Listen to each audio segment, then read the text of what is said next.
Well, hi, everybody, and welcome into the Brownwood Lions Coaches Show for this warmish, hottish Monday afternoon. We have another pinch hitter here for head coach Sammy Burnett, who continues his R&R down in Costa Rica. We have Lions' new offensive coordinator, assistant coach Dex Denard. How are you, man? I'm good, Carl. It's good to be here. Good to see you as well. And, of course, Dex Denard elevated to offensive coordinator. We're going to talk about that here in just a few minutes. By the way, tomorrow on Taco Tuesday, we're doing tag team wrestling. Me and Dex taking on Star and Derek. One for the ages. I'll take Derek. What? Yeah, you're on your own. Oh, my gosh. You ever... Huh? You're going down, buddy. Who, me? Yeah. I'm already down, can't you see? Man, I wanted Derek, golly. He's a cupcake compared to Star, okay? Hey, did you ever do any wrestling? No, sir. No, not in West Texas. I've done some jiu-jitsu, some Brazilian jiu-jitsu kind of after football and all that, but no like the college wrestling style stuff. No. Well, it's been a while since we've had a chance to visit. You're going into your third year or fourth year? Going into a fourth year. Fourth year as an assistant coach, elevated to offensive coordinator after the departure of Andy Howard. We'll talk more about that in a moment. But you went to school, for those who may not know you that well, high school out in West Texas? Yes, sir. Yes, sir. I went to Odessa High. Played for Ron King there for the Broncos, and then went to Cisco Junior College after that, then Midwestern State, and then finished my degree back in Odessa, and coached at Odessa High for 5 years. Was offensive line coach and co-offense coordinator there when I left. The Odessa Broncos, home of Larry Gatlin. Do they have a big statue out there anywhere of Larry? No, he come back every now and then, do some really? coin toss and stuff like that, but no statues yet. They should get one up. By the way, he's doing a big concert July 2nd in Mason. Okay. So there you go. There you go. If anybody wants to load up the van and go watch, well, since we're talking, Derek is giving me that look right here. It's a big benefit concert, $100 per ticket. Yowza. There you go. There you go. We actually have a gentleman here in town that was his center when he played football at Odessa. Yeah. Bobby Machin talks about the stories of him and Larry getting together. So yes, interesting stuff. And, of course, his family lived around here for a while, but that's for another day. So you moved on. You came to Brownwood. This is your fourth year. Yes, sir. You came as offensive coordinator. Yes, sir. When I came, I was the offensive line. I've been the offensive line coach. Offensive for 3 line years. coach, Yes, right. sir. That's what I meant. And the run game coordinator, so I've helped call the run game a little bit the past 3 years, and then excited to get going and to kind of, we're not going to change a whole lot. We're going to build on what we've done in the past and try to get really good at what we do and let the kids make plays. You know, we got a really good bunch coming back and that we're really excited about. All over the field, we'll be senior heavy on the offensive side of the ball, and we're excited about the experience that they're bringing back and the plays that they're going to make. Yeah, I'm going to talk more about the OC job, and you also have helped out with the JV squad the past few years. Are you going to continue that? No, sir. No, sir. So I will still coach the offensive line on all levels for the JV and the freshmen. And so everyone on staff has a position they coach, and they coach from top to bottom. But I won't be the JV head coach or the JV play caller next year. We'll pass that on. I'm not positive who's going to take over that role yet, but it'll be someone else. Again, Brownwood Lions assistant coach, offensive coordinator Dex Denard in the studio with us, filling in for Sammy Burnett. You've been keeping up with his adventures in Costa Rica? Oh, I haven't talked to him since he left. I talked to him the day before, and I know he's excited. He said it's the first vacation he's taken since he's been coaching. So I don't know if he'll be able to relax as much as he probably should, but it'll be good for him. We all need a break from time to time, and no one works harder than Coach Burnett. Well, he does, and Star and I were talking about that this morning. Can he relax? You know, thinking about work probably, and talked about that on the day that he left. All right, 7-on-7. Did you go last Friday? I did. All right. I went to Jim Ned, and we played well. Especially the first game, we played really well, and then the second game against Jim Ned, it was back and forth, and They ended up beating us by 1 point on a really good play. The kid went up and made a catch between 3 defenders, and they went and made a play. And you just got to tip your cap when the kid goes up and makes an amazing play and move on. And we were looking forward to College Station, and not that it's a little bit different when the games count, and so we knew we've already qualified these last 3 tournaments we've gone in, and not that we weren't playing hard or anything, but you just have a little bit feel about you when you know the games count, and we're looking forward to going down to College Station and competing our tails off. All right, and we don't know any information yet, whom we play or any of that, No, I sir. guess. No, sir. Well, that'll be coming out in the next couple of weeks or so. I think that's on the 23rd and 24th, that Thursday and Friday, I believe. Yes, sir. That's going correct. down to College Station. All right, let's talk about, as we said, offensive coordinator now. Boy, just looking at this roster, we're deep. We have a lot of talent on offense, so you've got to be pretty excited about at what you see talent-wise. Yes, sir. Yes, sir. We are top to bottom. I mean, our receiver core brings back 3 starters, and then probably 4 or 5 guys that actually got to play a lot last year. Obviously, it starts with Jason Jackson as our playmaker on the outside, but Jordan Leach coming over from defense, he'll probably still play both ways, but he's going to get a lot more offense his senior year, and he's electric with the ball. Braden Dobb started last year for us at receiver, really fast kid. He's one of our guys that got out in track, 4x1, 4x2 guy. Jake Jaton is coming up off the JV. He'll play some outside receiver. Another fast, explosive kid. He'll probably also get a lot of defense, I imagine. Case Markham, really good slot receiver, outside receiver, knows the offense as well as anyone. So there's 3 or 4 guys, 5 guys right there that have a lot of experience that we're excited about on the outside. And then Taylor Besson at tight end, H-back, is coming back off a knee surgery, but he's getting big and strong. He looks like a tight end should look. And He does. So, we're excited about Taylor, and then Conlon, of course, in the backfield coming back off an almost 2,000-yard rushing season. And he's coming back off a surgery, but he looks great, and he's full speed and healthy, so we're excited about that. And then I call it quarterback coming up off the JV. He's kind of taking over that role. We're really excited to see what he can do. He gets, every day I see him, I don't see him for a week, he looks more athletic the next week I see him. He's catching alley-oops in the gym and doing all that stuff, and so he's really grown up physically, and he's matured mentally and learning the playbook as well with that year he spent on the JV. So we're excited about him. And then, of course, the offensive line up front, we got a chance. We'll probably have 5 seniors starting, 3 returners off of last year's offensive line. Slade Espinoza and Damian Sanchez started at tackle, and Damian kicked inside the guard late in the season. Roan Aguinaga started at right tackle late in the season. And then we get Isaac Gray, who moved in. Oh, man. Unanimous first-team all-district selection at Ennis last year. And so he'll kick out at left tackle, and we'll move Slade into left guard. And then Chris Robinson, who played center last year on the JV team, started all games and played 1 game on varsity last year. Actually, 2 games on varsity last year.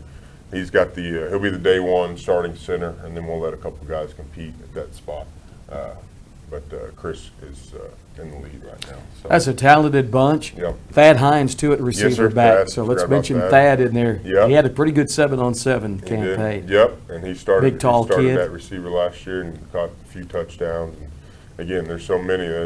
You're deep, We receiver-wise. are deep at receiver. We're very deep at receiver, and there's another handful of guys that that we're bringing up off the JV that are kids that have been the guy on their team for since 7th grade, and that they're going to go compete for spots too. Hayden No, Jordan Nickerson, Marcelo Hooker. There's a lot. Logan McKibben at running back, Jalen Brown at running back. Yeah.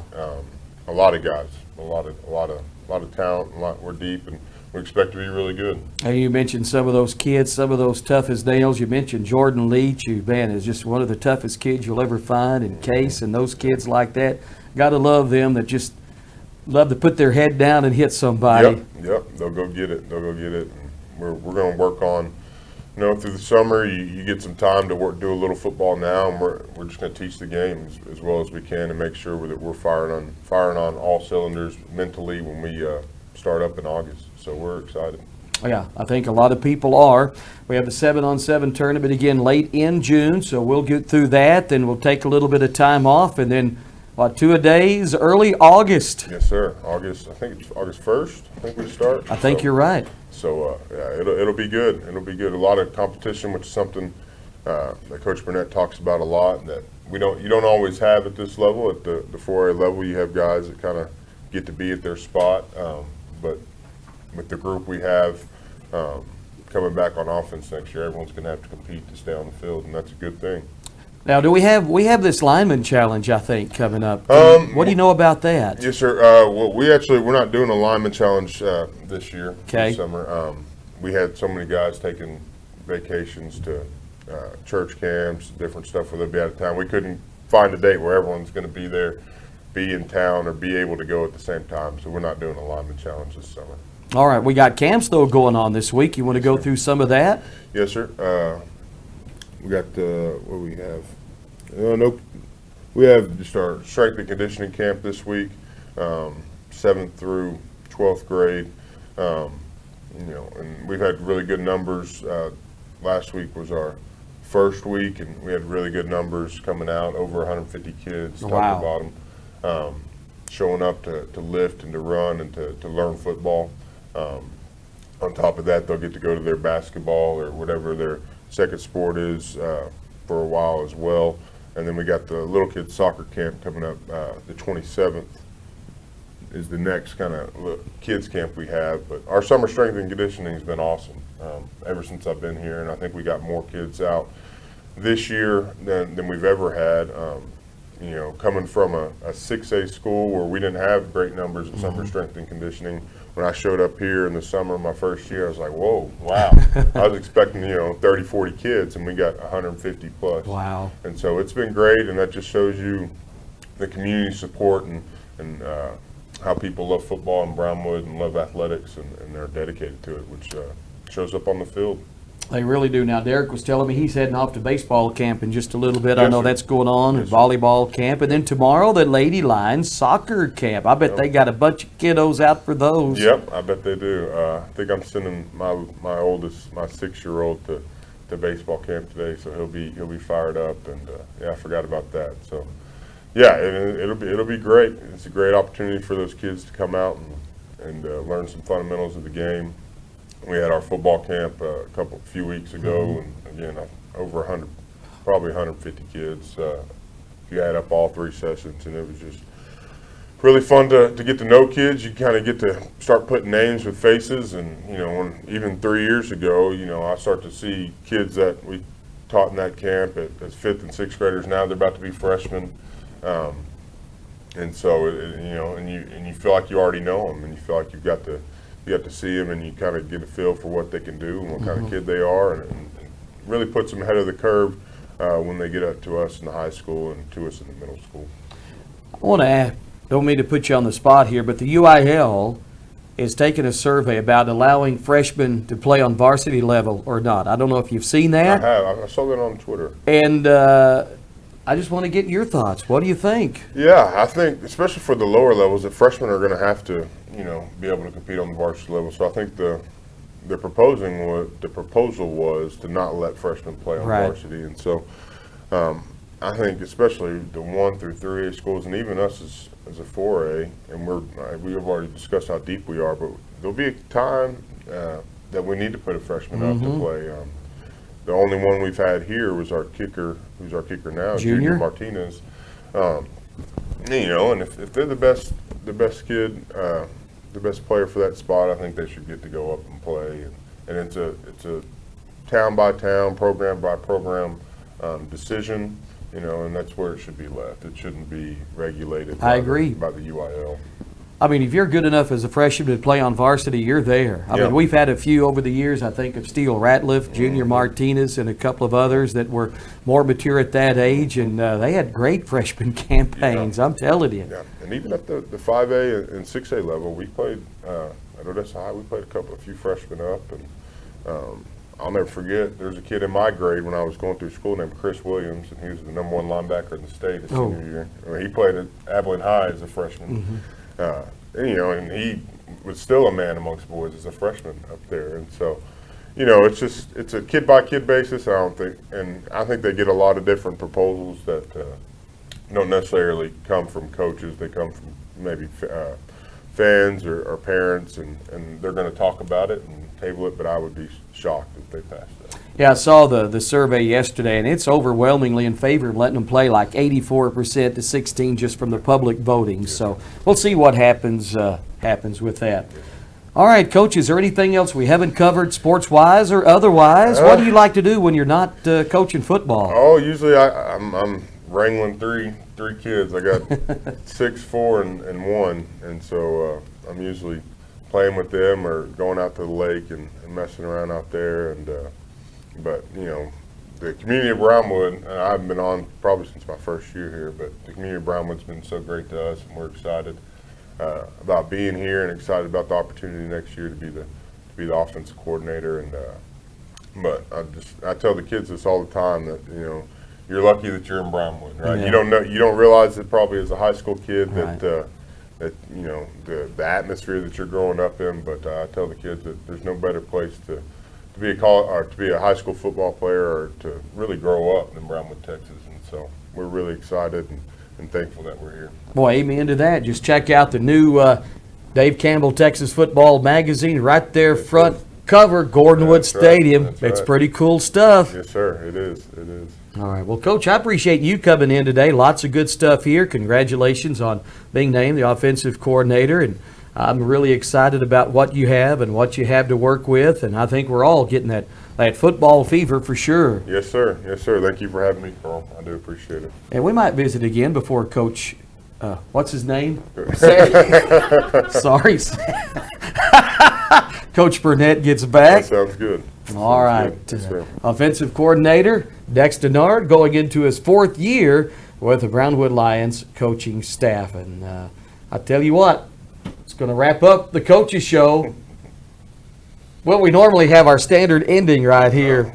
You normally thank the sponsors. Well, let's thank the sponsors right here. You want to do that, Coach? Sure. I want to say thank you to our sponsors, Auto Glass Magic, Bruner Auto Group, Syntex Body and Paint, Syntex Equipment Sales, Citizens National Bank, Dan Hill Containers, Dr. Bon Young, Dr. Pepper Bottling Company, Edward Jones Investments, Hendrick Medical, Howie Enterprises, Humphrey Preets, Landmark Life, MC Bank, Painter & Johnson Associates, Smith & Sharp Agencies, Sonic Drive-In, Stanley Chrysler, Texas Bank, Weldon Wilson Electric, Western Bank, and Willie Tees. Coach Dex Denard, thank you. We will see you soon. Yes, sir. Assistant Coach, Offensive Coordinator Dex Denard on the Brownwood Lions Coaches Show, heard every Monday and Wednesday at this time on KOXC 101.3 and video streamed on the KOXC KBWD Facebook and at KOXC.com.